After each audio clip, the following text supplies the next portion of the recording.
Sejam todos bem-vindos ao canal Medo Silencioso. Não deixem de se inscrever e ativar o sininho para não perder os próximos vídeos. Além disso, comente de qual cidade você está falando. Desde já, o nosso muito obrigado.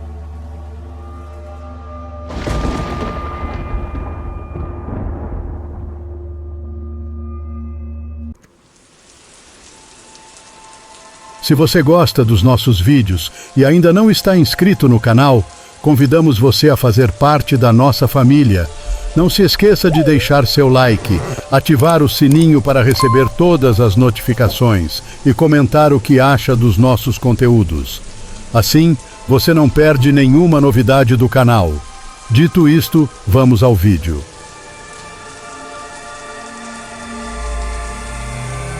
Meu nome é Leonardo.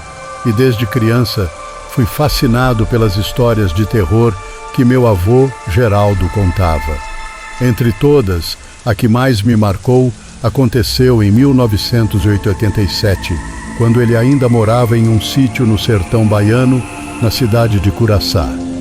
Na época, meu avô tinha 28 anos e costumava pescar no Rio São Francisco.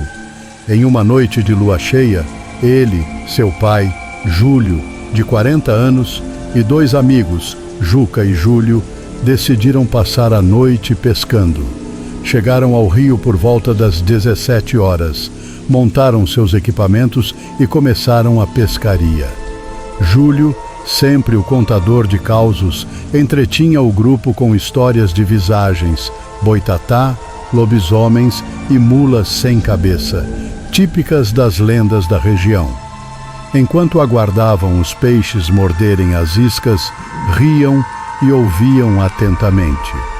Com o cair da noite, um silêncio tomou conta das margens do rio. As conversas diminuíram e só se ouvia o som das linhas sendo lançadas na água escura. Por volta das 21 horas, um uivo cortou o ar, alto e assustador, fazendo os pelos da nuca de todos se arrepiarem. Júlio, o mais jovem do grupo, ficou visivelmente abalado e sugeriu que fosse melhor recolherem os pertences e irem embora. Juca, tentando aliviar a tensão, riu e brincou, dizendo que devia ser apenas um cachorro vira-lata perdido. No entanto, o uivo voltou a ecoar, desta vez mais próximo. O ar pesado e carregado de medo os envolveu. Nervosos, começaram a recolher suas coisas, mas então ouviram um som vindo dos arbustos próximos, como se algo grande estivesse se aproximando. De repente, uma figura emergiu das sombras, uma criatura enorme, peluda, com olhos amarelos incandescentes e presas afiadas. Era um lobisomem. Meu avô contou que todos ficaram paralisados de medo, incapazes de reagir enquanto a criatura rosnava e avançava lentamente em sua direção, como se estivesse escolhendo sua primeira vítima. Júlio, sempre corajoso, foi o primeiro a se mover. Armado apenas com um facão, ele atacou a criatura, que se esquivou e o jogou no chão com um golpe rápido. Foi então que meu avô, em um ato de desespero, pegou um galho de árvore grosso e acertou as costas do lobisomem com toda a sua força. A criatura soltou um uivo terrível e recuou por um momento, liberando Júlio. Com Júlio de pé novamente, todos tentaram fugir, mas o lobisomem, enfurecido, atacou novamente, desta vez mordendo a perna de Júlio, que caiu no chão gritando de dor. Meu avô e Juca tentaram afastar a criatura com pedras e galhos, mas o lobisomem parecia imune aos golpes. Mesmo ferido, Júlio se levantou e com sua faca de pesca conseguiu acertar o olho do lobisomem. A criatura recuou, choramingando e cobriu o olho ferido com as patas, dando ao grupo a chance de correr. Desesperados, eles ajudaram Júlio a se levantar e correram até a picape. Júlio assumiu o volante e dirigiu em alta velocidade, mas, mesmo com o carro a toda, O lobisomem continuava a persegui-los pela estrada. Só depois de alguns minutos, a criatura finalmente desistiu e desapareceu nas sombras. Eles levaram Júlio ao hospital, onde ele foi atendido e precisou ficar internado. Na manhã seguinte, enquanto saíam do hospital, cruzaram com um homem estranho, alto, com um pano ensanguentado cobrindo um dos olhos.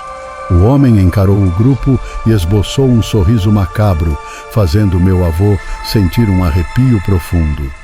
Ele se perguntou: seria o lobisomem em forma humana? Essa experiência marcou profundamente meu avô. Anos depois, sempre que contava essa história, o temor e o mistério daquele encontro ainda eram evidentes em seu olhar. Era 4 de março de 2021, na tranquila cidade de Belém, durante a Quaresma. José foi despertado no meio da madrugada pelos latidos incessantes de vários cães na rua.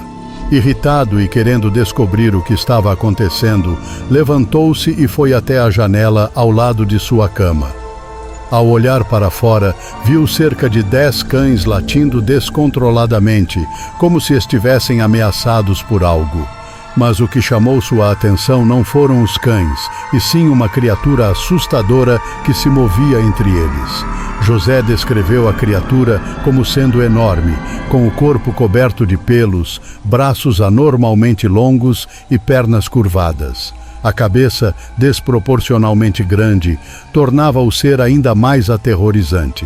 Para seu espanto, a criatura parecia interagir com os cães, quase como se estivesse brincando com eles. Porém, em um movimento inesperado, o ser deu um salto impressionante, alcançando uma altura de cerca de 5 metros antes de desaparecer no matagal. Atordoado, José pegou seu celular e começou a gravar. Contudo, devido à escuridão e à densa vegetação, não conseguiu capturar imagens claras. Apenas o som dos uivos sinistros podia ser ouvido na gravação. Aqueles que ouviram o áudio se perguntavam: seria aquilo um lobisomem? Toda a cena durou cerca de 15 minutos, mas foi o suficiente para deixar José abalado. O caso chamou a atenção da mídia local e José chegou a dar entrevistas. Em uma delas ele relatou: foi algo que nos deixou aterrorizados, tanto que perdi o sono por várias noites. Era por volta da meia-noite, talvez um pouco mais. Acordamos com os latidos dos cães e, como temos um cachorro em casa, pensamos que ele poderia ter fugido e estava brigando na rua.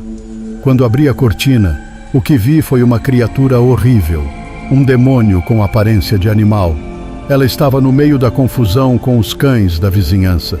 Quando peguei o celular para gravar, a coisa agarrou um dos cachorros e fugiu para o mato.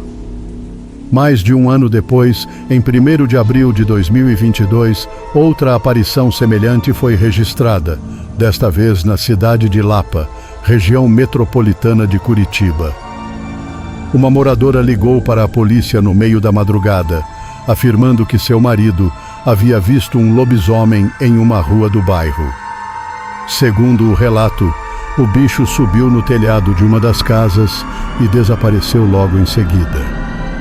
28º Batalhão de Polícia Militar foi acionado, mas, inicialmente, não levou o relato a sério. Embora a possibilidade de ser um lobisomem fosse descartada, uma viatura foi enviada ao local para investigar, já que a criatura avistada poderia ser um criminoso. Havia também a suspeita de que o chamado pudesse ser um trote, considerando que era 1º de abril. Apesar das buscas realizadas pelos policiais, nada foi encontrado na área onde a criatura havia sido vista. Esses eventos continuam a alimentar mistérios e questionamentos, deixando muitos se perguntando se o sobrenatural estaria à espreita durante as noites de Quaresma. Meu nome é Cláudio Ribeiro e nasci e fui criado em um pequeno sítio no sertão da Paraíba. Desde pequeno, ouvia meus pais e vizinhos contarem histórias mirabolantes sobre as terras pouco exploradas que nos cercavam. Eles falavam de criaturas estranhas que rondavam os brejos profundos e os matagais espessos da Caatinga. Lembro-me como se fosse ontem das noites quentes, sentados na varanda, sob um céu escuro salpicado de estrelas. Nós, crianças, escutávamos boquiabertos enquanto os mais velhos narravam encontros reais ou imaginários com seres sobrenaturais. Lobisomens famintos que uivavam na lua cheia, o velho curupira assustando viajantes solitários e almas penadas buscando descanso eterno. Essas histórias sempre me fascinaram. Com o passar dos anos, à medida que a região se desenvolvia, essas lendas foram sendo relegadas ao passado, transformando-se em meras memórias de tempos antigos. No entanto, nunca deixei de acreditar que algo misterioso e selvagem ainda poderia habitar os sertões quase intocados desta terra. Cresci trabalhando na pequena propriedade da minha família, aprendendo desde cedo a lidar com os desafios do campo. Após completar meus estudos, consegui um emprego como professor em uma escola rural próxima à minha casa, onde pude ajudar as crianças locais, assim como eu fora ajudado. No ano de 1980, durante as férias escolares, fui incumbido de inspecionar algumas salas de aula que precisavam de reparo. Numa sexta-feira ensolarada, peguei minha fiel mula e segui o caminho de terra até a escola, preparando-me para mais um fim de semana de trabalho honesto. Jamais imaginei que aquele dia marcaria minha vida para sempre. Cheguei à escola por volta das 3 da tarde e comecei a vistoriar meticulosamente cada sala, anotando o que precisaria de conserto ou substituição.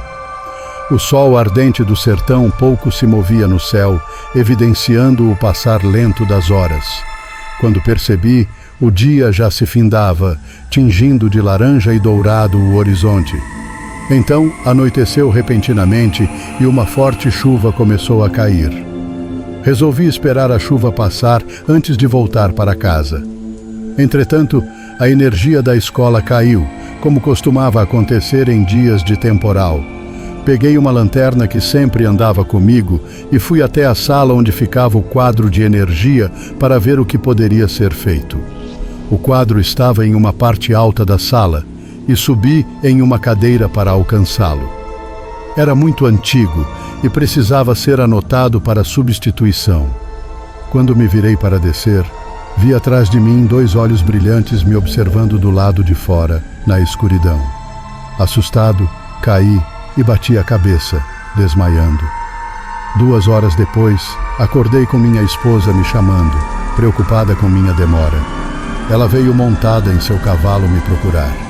Subi na garupa e fomos embora, com ela guiando o cavalo e eu, tonto atrás, segurando nela. Ela também conduzia meu jegue ao nosso lado, pois eu não conseguiria ir nele sozinho. Cavalgaram em silêncio por alguns minutos, o trote cadenciado do cavalo e as pisadas ritmadas do jegue ecoando na noite. Minha cabeça latejava onde batera no chão, mas tentei organizar meus pensamentos confusos para explicar o ocorrido. Conte à minha esposa sobre a estranha visão dos olhos brilhantes nas sombras. Ela me ouviu preocupada e se benzeu ao mencionar que poderia ser algo sobrenatural. Estávamos no meio do caminho quando nosso cavalo começou a inquietar-se, agitando a crina e bufando nervosamente. De repente, um uivo alucinante cortou o ar da noite, gelando nosso sangue. Vindo das moitas às margens do caminho, uma enorme figura peluda emergiu correndo em nossa direção, em largas passadas. Meu jegue, assustado, soltou-se das rédeas de minha esposa e disparou o mato adentro.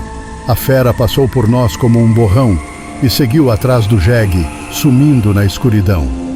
Aproveitamos para fazer nosso cavalo galopar rumo à segurança de nosso lar, sem olhar para trás, incitando ao máximo nossa montaria já exausta. Meu coração batia descompassado, temendo ouvir novamente o terrível uivo atrás de nós. Por fim, avistamos as luzes do nosso sítio. Cruzamos os portões num impulso final e descemos do cavalo trêmulos e sem fôlego. Minha esposa não parava de tremer, murmurando trechos de orações. Levamos o animal igualmente aterrorizado para o estábulo, certificando-nos de que o portão estava bem trancado. Dentro de casa, falamos pouco, ainda sob o choque daquela visão e da fuga alucinada. Apesar do medo, senti alívio por meu jegue ter conseguido escapar daquela criatura.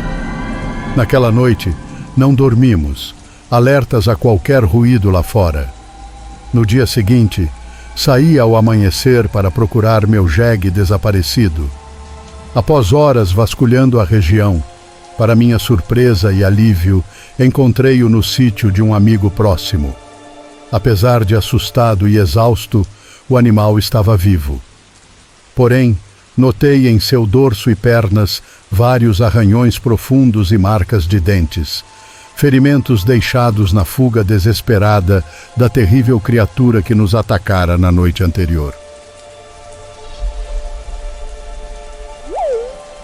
Na cidade de Sobral, Ceará, em uma noite tranquila, minha avó Terezinha decidiu nos encantar com uma história aterrorizante de Limoeiro do Norte, onde passou parte de sua vida. Sua habilidade de contar histórias sempre nos mantinha em suspense.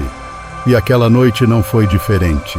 Era um final de tarde abafado, e o sol se escondia no horizonte, iluminando a pequena cidade. Todos se conheciam, e as conversas eram acompanhadas de sorrisos e abraços. Minha avó, Dona Josefa, costumava compartilhar as narrativas que ouvia dos mais velhos. Numa dessas noites sombrias, seu Raimundo, o comerciante local, fechava sua bodega quando um grito ensurdecedor cortou o silêncio da noite.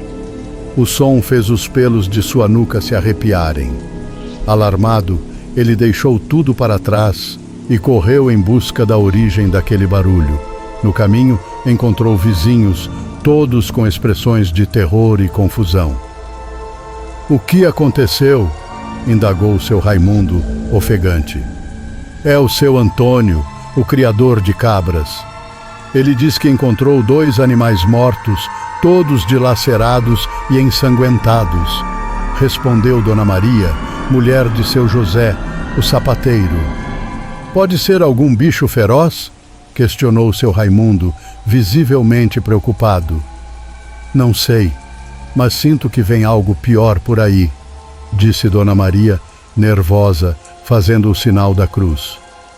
Desesperado, seu Antônio relatou que as cabras estavam trancadas no curral e não havia explicação para suas mortes. O murmúrio de preocupação começou a circular entre os vizinhos, que decidiram ir até o local para verificar a situação. Ao chegarem, a cena era horrenda. Os corpos das cabras estavam no chão, todos rasgados, como se uma força sobrenatural as tivesse atacado. "Minha Nossa Senhora! O que pode ter feito isso?" exclamou Dona Maria, segurando o terço. Tentando manter a calma, seu Raimundo sugeriu chamar o delegado. Todos concordaram e foram à procura do homem da lei. Quando ele chegou e examinou os corpos, ficou perplexo. Nunca tinha visto algo semelhante em seus anos de serviço. Os ataques eram violentos, mas não havia vestígios de um animal nas proximidades. "Amanhã trarei uma equipe para investigar. Por enquanto, voltem para casa e tomem cuidado", alertou o delegado. No dia seguinte, a cidade estava em alvoroço. Preocupado, seu Raimundo foi à casa de Dona Josefa. "Dona Josefa, já ouviu falar de algo que poderia ter feito isso? A cidade está assustada." Dona Josefa refletiu e respondeu: "Seu Raimundo, ouvi histórias de um lobisomem que poderia ser a causa. Meu avô falava sobre uma criatura metade lobo, metade homem, que atacava à noite. Ele engoliu em seco, um frio na espinha." "Espero que não, Dona Josefa. Melhor ficarmos alertas e rezar para Nossa Senhora nos proteger." Os dias passaram e mais animais apareceram mortos. A cidade começou a acreditar que o lobisomem era real. Certa noite, seu Raimundo decidiu patrulhar a cidade com alguns homens armados. Ouviram barulhos estranhos vindo de um beco e iluminaram a área com uma lanterna, apenas para descobrir que era um cachorro magro. Na manhã seguinte, Dona Josefa ouviu de uma amiga sobre um primo que viu uma criatura estranha na noite anterior. Ele descreveu-a como grande, peluda, com olhos vermelhos e um cheiro forte de enxofre. "Você acha que pode ser o lobisomem?" perguntou Dona Josefa, inquieta. "Se for, precisamos estar atentos. A cidade está em perigo", respondeu a amiga. Naquela noite, seu Raimundo e os homens se prepararam, armados com galhos de arruda e sal grosso, acreditando que isso poderia espantar o lobisomem. Enquanto patrulhavam, ouviram passos pesados e seguiram o som, apenas para encontrar um homem no chão, todo dilacerado. "Meu Deus, isso só pode ser obra do lobisomem", exclamou seu Raimundo aterrorizado. Após mais ataques, a urgência em encontrar o responsável aumentou. No dia seguinte, seu Raimundo visitou Dona Josefa novamente. A coisa piorou. Um ser humano foi atacado. "Você sabe de algo que possa nos ajudar?" Ela lembrou de uma história de seu avô. A única maneira de acabar com um lobisomem era descobrir sua verdadeira identidade e enfrentá-lo enquanto estivesse transformado. "Precisamos reunir um grupo disposto a investigar. Quem sabe encontramos alguma pista?" sugeriu. Raimundo concordou e começou a convocar homens para ajudar. Depois de semanas de investigação, descobriram que um homem solitário na periferia saía nas noites de lua cheia e nunca era visto até o amanhecer. Desconfiados, decidiram agir. Na próxima lua cheia, armados e determinados, foram até a casa dele. Ao entrarem, ouviram uivos e rosnados. Dentro, encontraram o homem transformado em lobisomem. Seu Raimundo disparou e acertou o coração da criatura, que em agonia voltou à sua forma humana. Com a ameaça eliminada, a cidade pôde finalmente respirar aliviada. Dona Josefa, ao ouvir a história completa, sorriu e concluiu: "A lição que Limoeiro do Norte aprendeu é que juntos somos mais fortes e podemos enfrentar qualquer medo."